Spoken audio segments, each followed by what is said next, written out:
Well, to discuss this further, we're being joined by the editor of the Executive Intelligence Review from Washington, Edward Spannaus. Mr. Spannaus, many thanks for joining us here on Press TV. Now, at this stage, the chorus of a double-dip recession worries is growing. I'd like to get your thoughts on that. Well, we never got out of the first recession, but it's much worse than a recession. In fact, it's even worse than a depression. We're in a global breakdown crisis, and the White House has told us, well, we've been in a recovery from the first recession for the past 2 years, which is a complete lie. There is no recovery. There are fewer people working today than there were 2 years ago when the recovery first began. And under this president, there will be no recovery until he's out, and we take steps to deal with the Wall Street gambling casino, the speculation, which is what is really killing our economy. Well, speaking of which, now statistics that brought the markets down recently are that of unemployment, inflation, home sales, etc.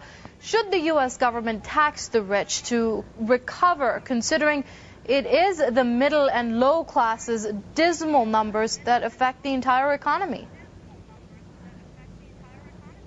Well, that's not sufficient. It certainly wouldn't hurt, and there has been taxes on the wealthy are at a low, all-time low for the past 40, 50 years. And the disparity of wealth in the United States is much bigger than anybody believes or most people know. And it's gotten much worse. And even since the 2007-2008 collapse, the biggest banks have gotten bigger because of the bailouts. They're 20% bigger than they were. So I'm more concerned not about wealthy individuals, but about shutting down the big speculator banks.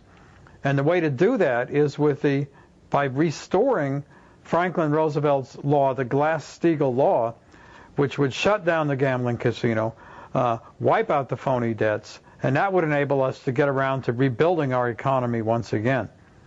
Well, considering the direction all this is headed in, would the smart investor at this point believe that things are going to get worse before they get better, but the U.S. can still ride it out? Well, I question even the use of the term investor these days, because an investor is someone who invests for the long term, and what you see today in these markets is very short-term speculation.